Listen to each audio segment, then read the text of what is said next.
Ilana, welcome to Competencies Without a Classroom.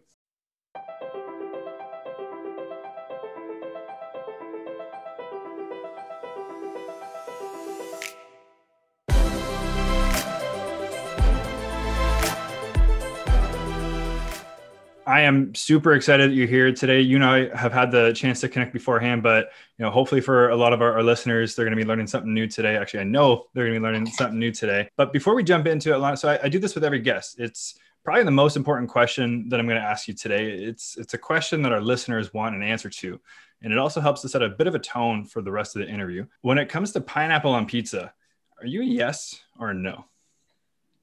I'm so happy we didn't prepare for that question. So I have been advocating for pineapple with green olives pizza. So much so that I gave a talk for on Women's Week in North Bay, I think 2 years ago. And the hotel I stayed in had a button that just said pizza. Wow. So I pressed it and they asked me for my order and I said pineapple and green olives. Yeah. And the person I talked to could not believe that I had ordered that. And I think I converted him. So it's a very enthusiastic yes. I don't know how to feel about that. Like I'm super pumped that you're team pineapple because that's me as well. But green olives is it's like anchovies to me. Like I don't want it anywhere near. Sweet. You got to try it. It's a salty. It's together. I don't want just a pineapple pizza. It's got to be both. Yeah, usually there's everything. Okay, I'll take your word for it. I will try it. I'm open to new ideas. I love to expose myself to new things, especially when advice comes from someone like yourself, Ilana. So again, we've had the chance to connect, but our listeners may not know you. So for some background context, Ilana, who are you and what are you doing for work right now? Yeah, thank you for having me, by the way. Yeah. I am a toy designer turned social entrepreneur. So I started a company called S1E20 Toys just after leaving design school. And we're a training and development toy company. We use toys to teach what textbooks can't. So skills like empathy, failure, that the experts say are the future of work, but we stopped teaching and valuing after kindergarten. So we have a series of toys that are used by practitioners like educators and coaches, facilitators who use it in companies. But we like to say we're ages 6 to CEO. And we also run workshops and training programs. So my inspiration for all of it is actually I decided to quit my design job when I first heard Sir Ken Robinson talk. He has a famous TED talk called Do Skills Kill Creativity? And I think I was screaming at my computer, just yelling yes.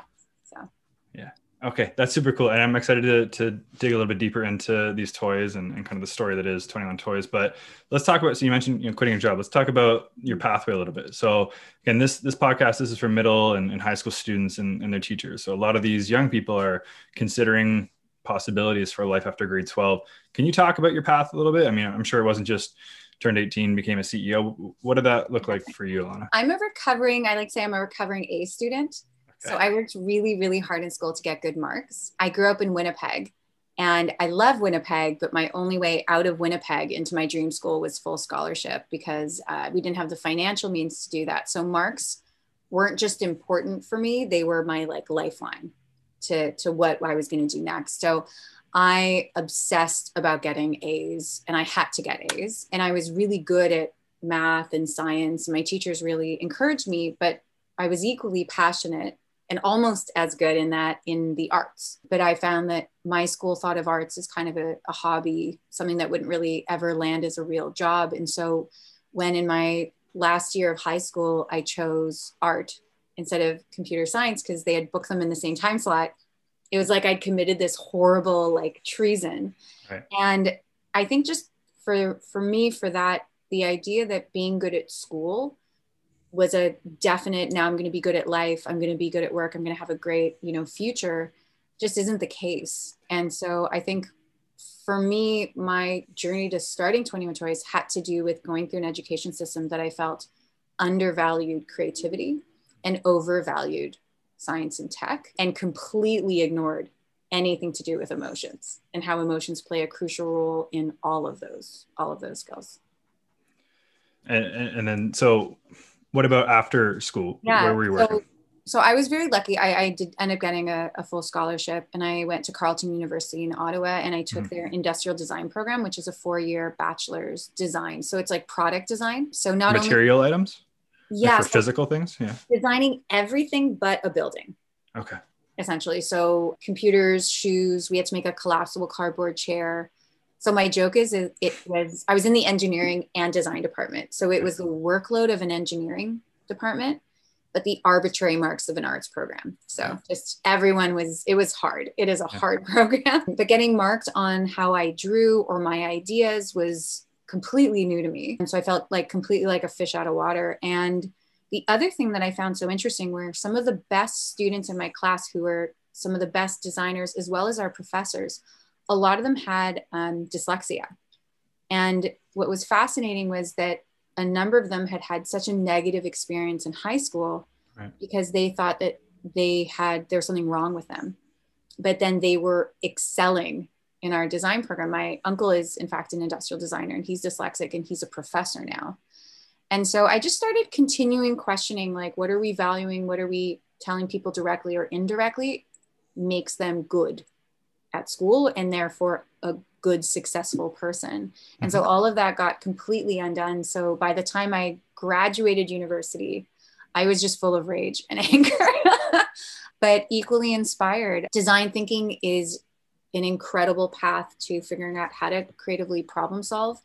Design includes emotions and includes science and tech. So I think the program that I went into and this idea of, quote unquote, if you learn about design thinking, it's this idea that you don't work in silos. Everything is connected. And so the design thinking process starts with, conversations around things like empathy, which led me to, in my 4th year of design school, I actually designed the toy that I launched 21 Toys with. Yeah. Okay. So there's a lot to unpack there. You'll find a little bit later. I mean, we'll start with this one. So it's really interesting to me to hear you talk about the grades thing, right? So I get that it was your way out, and I get that within the system that we're still living in and playing in, that good grades are going to help you get to that school that you may want to go to, right? But it's pretty funny now thinking about the toys and what you're talking about, empathy and failure and these soft skills, these 21st century skills, how these are the things that employers are demanding from us, but they're not necessarily correlated with good grades, right? Just because you're really good at cramming and studying for that algebra test doesn't mean you're going to be a great communicator and team player and everything else that I'm sure you're looking for when you're hiring people for your team as well, right? Yeah, I think it was in the 1970s, the top job skills were reading, writing, and arithmetic. Sure. And so what we teach in school aligned with that makes sense. But right now, lots of schools are trying to adapt, and some are doing it successfully and some are figuring it out. But companies and colleges and universities they're focusing less on marks and more on performance, portfolio-based, experiment-based ways of showing what you do and how you think. I'm a big believer in proving it with a portfolio, right? Let's showcase evidence of your growth and your abilities, which we can come back to a little bit later. But so the dyslexia thing, that's super interesting. It's an aside.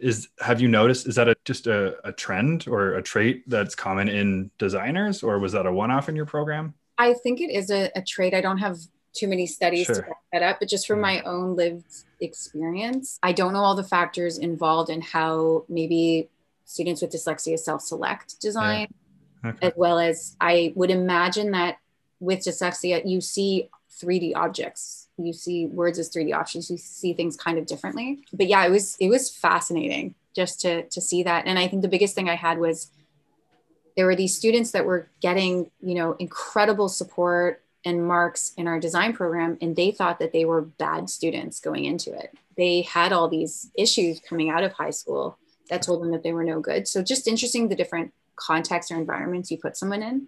Yeah. We decide that they're a failure or a success based on that environment. Yeah. And this is a bad example for anyone just listening to the audio of a podcast, but I'm sure you've seen that picture where, they're talking about assessment and you have all these different kind of animals, and the assessment is climbing a tree, and one of them is a fish. Of course, the fish isn't going to be able to climb a tree, but he's so good at some other stuff, right? So it's the system that we're playing in, right? The third thing I want to touch on from what you were just talking about, Ilana, was the empathy toy. So tell us a bit about that. So, I mean, you told us kind of some of the origin story, but so if I'm an educator, I'm listening to this, and I understand that empathy is maybe the skill that I need to be helping my students to develop. How could something like your empathy toy allow me to do that? What does that look like for me in the classroom? Yeah, so that's a great question. And I'll quickly touch on, I originally designed the empathy toy for the visually impaired community. So when you're in your thesis year of design school, you get paired with an organization, and I got paired with the Canadian National Institute for the Blind. And so I designed this abstract, it's now wooden, it was plastic when it was a student project, but it's this abstract wooden toy that you play blindfolded. So if you and I were playing, you would have a set of 5 unique 3D puzzle pieces that connect in hundreds of ways. Yeah. I would have the identical piece, and we would both have to recreate those patterns so that they're identical. And there's over 9,000 like combinations. The challenge is that we'd both be blindfolded. So in 5 to 15 minutes, we'd gain huge insights into how we navigate patience, frustration, but most importantly, how do we creatively communicate? So whether you're 6 or a CEO, whether you're in with 2 or 200, the game acts as a metaphor for a real life scenario. So I was originally just like testing it with a grade 4 student classroom, but then I would take it to my studio at night and test it with sighted adults in my studio. And that's when I saw that the age range was, the toy wasn't exclusive, it was inclusive of like multiple ages and abilities. Yeah. With the world being online right now, we've been able to adapt it. So up until March of last year, so 2020, we're in over 52 countries. So our empathy toys come with guidebooks on how to adapt the game. So you can play it in 52 different ways. The core element is still there. It's about only being completed when you take on multiple perspectives of others and you're able to see things the way that they see them. Metaphorically, you're creating these shapes and patterns, but there's so many different topics that you can cover. So anything from team building, collaboration, all the way to design thinking and business. And so we have guidebooks on how to run lessons and workshops and adapt. And where I get the most excited is seeing teachers get creative. So in our first year, teachers would call us and they'd say like, we played it wrong. And then they'd describe it to me. And I was like, can you send me how you played it? We'll add it to the guidebook, because you didn't play it wrong. You added your own creativity to it. So it's all very meta, full circle. But this last year has been really incredible, where instead of being in the same room and playing and communicating and recreating those puzzle patterns, we're now meeting online over, let's say, Zoom. And instead of putting on blindfolds, we're all turning off our webcams. So everyone has a toy at their home. They're turning off their webcams. We're turning off the chat windows. It's fascinating to see what happens when you give somebody, 10 to 15 minutes to play with something that mimics a real life experience, and all the different insights and behaviors that come out of it. Yeah, no kidding. And congrats to your team doing a great job pivoting in the year that this was. I've had a chance to use the empathy toy years before you and I even had a chance to talk and meet through Dr. Ramit Billen's, one of her workshops. And I can speak firsthand for everyone listening to the experience that it was. There were about 10 or 15 of us at one of these round tables. And it is amazing. So teachers who are listening to this, I know you're going to check out the website later, learn about how you can be involved with the empathy toy, whether it's online or, as we look forward to September, maybe potentially. Yeah. And I would say we run free global play sessions. So they're 90 minutes, run them multiple times a month. We're now going to be doing them with our failure toys. So you don't need a toy to participate.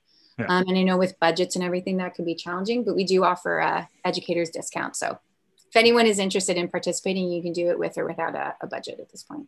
Fantastic. There you go. So Ilana, now we know a bit more about, let's say, what keeps you busy between 9 and 5, but let's learn a bit more about who you are. So what's your 5 to 9 look like? What are some of your hobbies, passions, interests?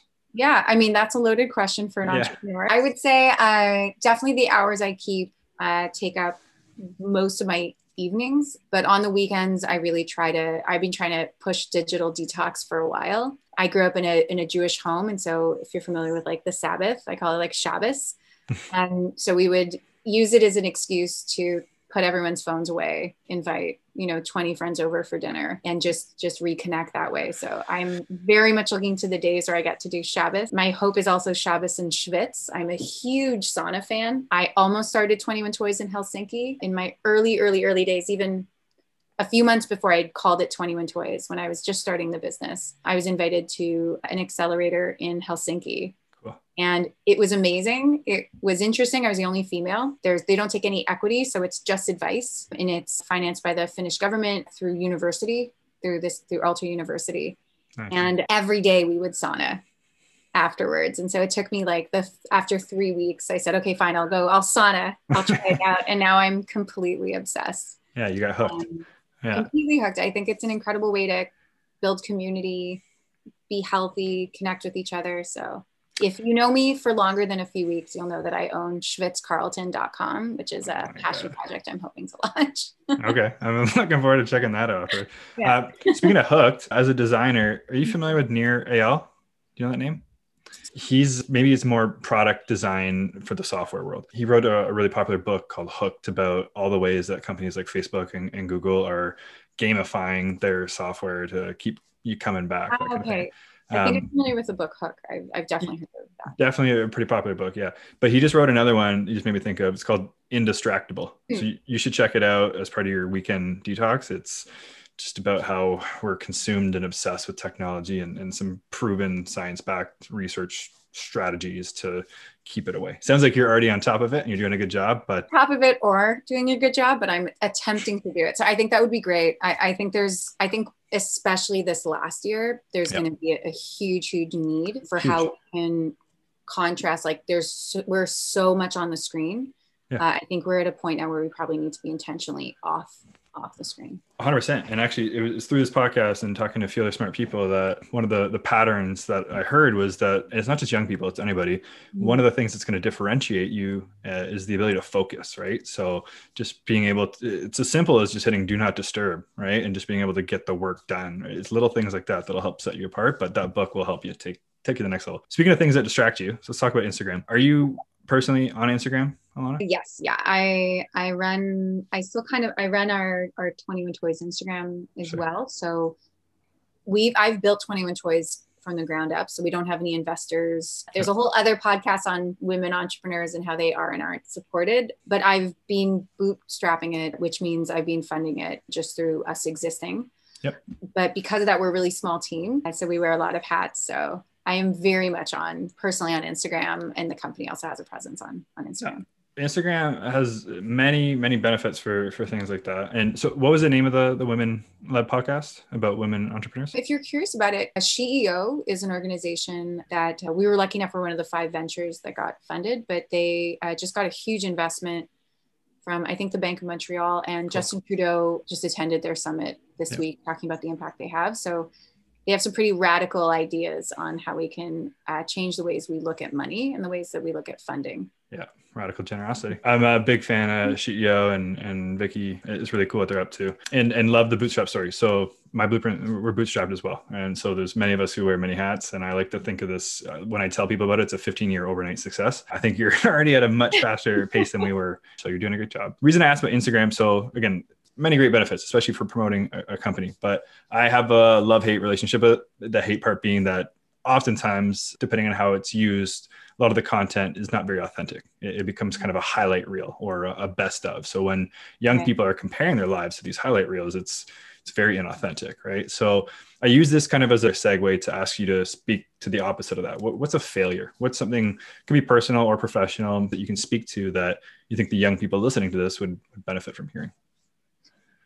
I mean, there's so many to choose from. I would say, and I know so many share this, especially adults, especially if we're perceived as, like, in different circles, perceived as really highly successful, that we only post the good stuff. I do think that it's changing a little bit, where people are starting to share a bit more of the behind the scenes. I think for me, especially with the failure toy, so I have a Medium post that I could share with you afterwards on the failure to launch the failure toy. So I tried to launch it 3 years before we did. But I think that has a lot of lessons about creativity and how to navigate feeling like you're going to fail. But I would probably use this moment, especially if you've got students listening in who are thinking of maybe starting entrepreneurship or just what their next steps are. One thing that I wasn't made aware of when I started my business was and this is what I'm hoping to write about and actually post in the next few weeks, which is the vulnerability of entrepreneurship.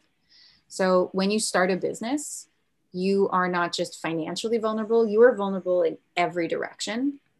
And that means that the type of people that show up to help you is varied. So some people just want to support you, and that's amazing. Keep those people close to you. Other people show up and they want to work with you. And just because someone is passionate or excited to work with you doesn't mean that they should work for you. And I think one of the lessons that I didn't know going into entrepreneurship was the importance of community and the importance of keeping yourself close to and connected to other people that are both going through what you're going through, but also mentors and advisors, people who've been there, and make sure that you connect with them one-on-one to see how you're doing, because when you start a business, you're going to get very close to or experience some version of burnout. You're going to experience some version of a huge, massive failure, not something that just makes you feel bad, but something that has really serious impacts. And if you can have people around you that can support you and help you through that, that's crucial. Because I think one of the biggest failures that I have seen so often is that people are too proud to reach out or don't feel safe to say, I'm struggling.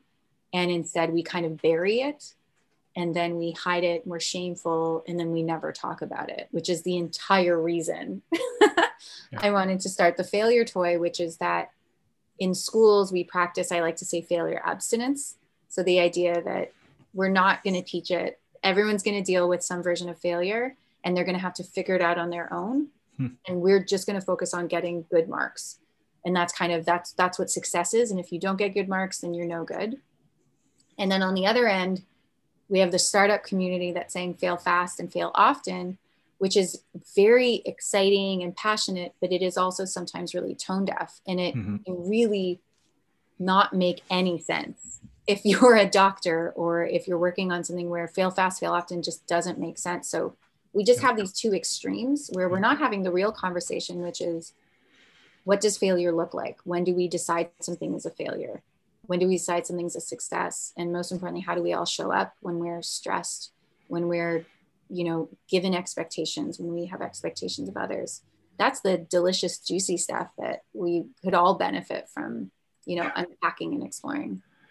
Yeah, you're right. Those are two polar extremes, right? And thank you for being vulnerable and talking about vulnerability. I'm excited to read that post. We'll link to the Medium post as well, talking about the failure toy in the show notes. And when that post is ready, we'll be more than happy to amplify that across our network. So thank you for that. Speaking of this vulnerability and being a CEO, starting your own company, let's talk about hiring a little bit. And, you alluded to it before with things like the portfolio piece and being able to speak to your abilities. This is a hypothetical scenario that I love to throw all of our guests, right? So you're hiring for a position at 21 Toys, and there's one spot open, but you've narrowed it down to two candidates, and they have almost identical resumes on paper.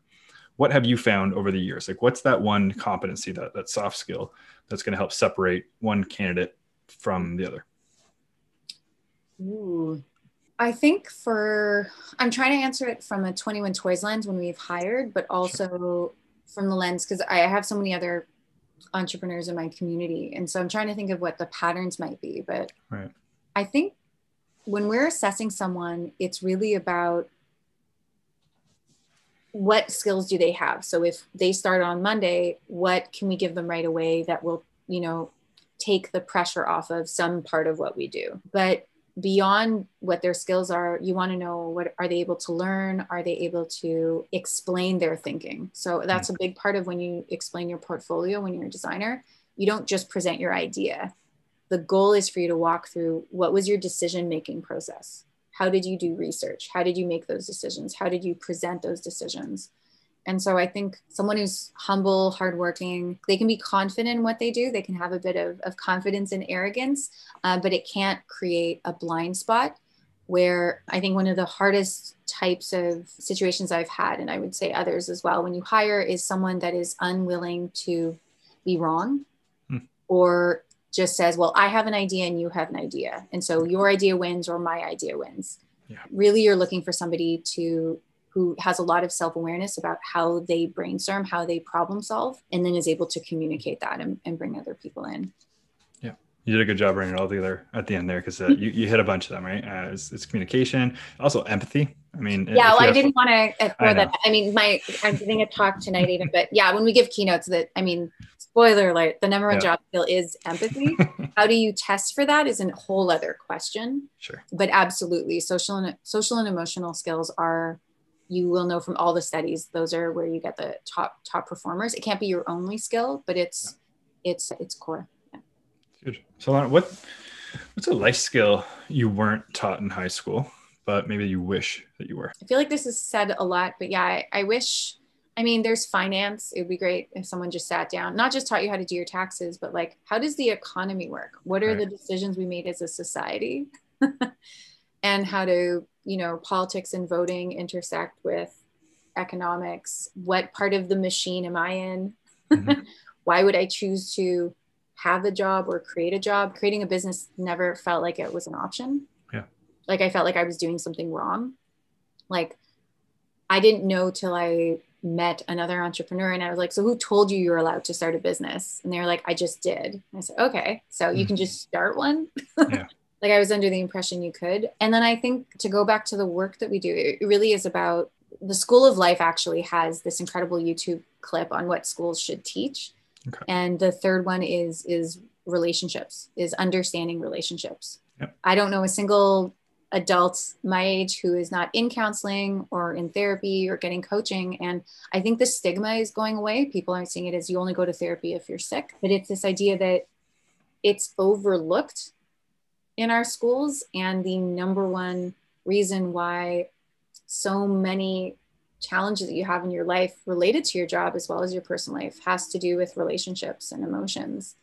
And we're just not prepared or taught that. So it kind of happens like in between classes, in the playground and then at home. So the amount of learning that I have been lucky enough to receive or experiences over the number of years have come from challenges and conflicts in the working relationships that I have with my team, with my friends and family. And then one of the single best things that an entrepreneur can do, I don't have a co-founder, and I'm also, this is the first time I run a business, but coaching, someone that challenges you, gets you to reflect on your behaviors and can kind of guide you through the dynamics of, how to build something and interact with people. Those are all skills that I think I definitely could have benefited from. And I think we all could have really benefited from. You're 100% right. And coaches are huge, right? Whatever age and stage you're at in your life, right? Someone to hold you accountable. And, a lot of what you just talked about there was the self-awareness piece, right? Yeah. Your whole life is just going to be, regardless of your job or your industry, is working with other people. And you're right. It's the thing that just gets taught in between classes, not intentionally. And on the more optimistic end, I mean, science, tech, those are super important, but they're always going to change. Yep. So you're always going to learn the latest and newest technology. So it's not that those aren't important, but we like to say the future of work is human. And so if the future of work is human and, we've got AI around the corner, we're talking about like the robots are coming, as some people would say, it's those that are going to be able to be those complex, creative problem solvers. They're the ones that are going to, and the organizations that invest in that are the ones that are going to really thrive in this kind of new world of work. Yeah. So what can you do that the robots can't? And the robots can't be empathetic relationship builders, right? So let's talk about, this is one of my favorite things to talk about, Ilana, is strong opinions loosely held. And the way I like to preface this question is that a strong opinion loosely held is something that you believe strongly in, but you're open-minded enough to still receive new information as it becomes available. So for example, and it's interesting since we've been talking about it already, but my strong opinion is that I believe grades and tests, they actually do more harm than they do good. Do you have a strong opinion, Ilana? Yeah, I would add to that. I think I like to say that school is a poorly designed game.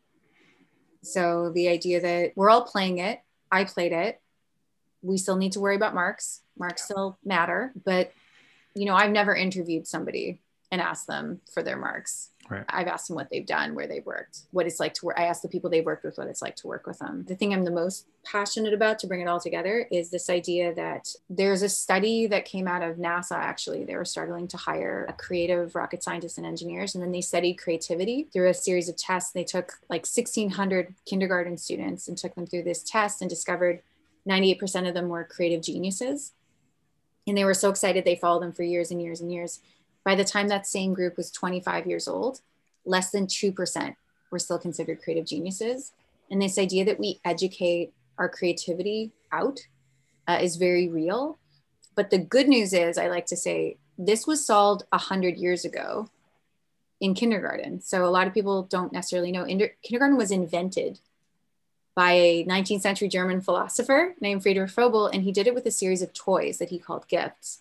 And so my whole thing is, we know that kindergarten works. We just stopped kindergarten at kindergarten. And so we not only said play is no longer how you learn, we said play is the opposite of learning. It's the opposite of work. It's recess. It's like frivolous. It's this other thing. So I feel very, very strongly that we need to start embedding play and bringing play back, not just into our schools, but into our businesses. So the good thing is, like, we are still creative geniuses. We just haven't flex that muscle in a really long time. So Yeah. that's naturally who we are as humans. You just got to bring it back up to the surface. Toys are the new textbooks, right? Yes. Yeah.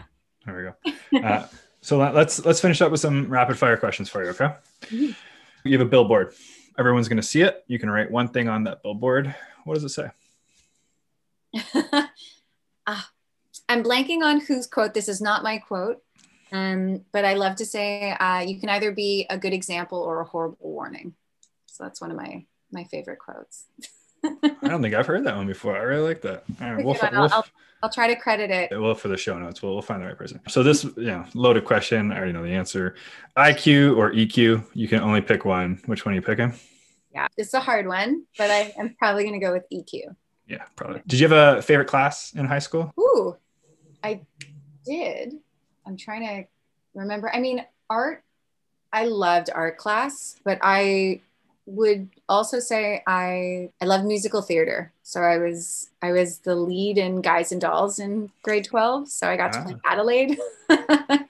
So that was a lot of fun in routine classes. So anything that let me be creative, even in my physics class, I would always, any excuse to draw the challenge, I would do that.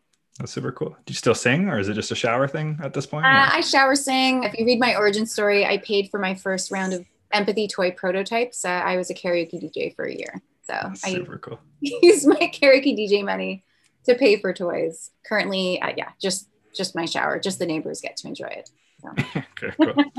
What's a book that you've read that's had such an impact on you that maybe you'd wish you'd read it before you were 18? I love the Tao of Pooh. It's about Winnie the Pooh and Daoism.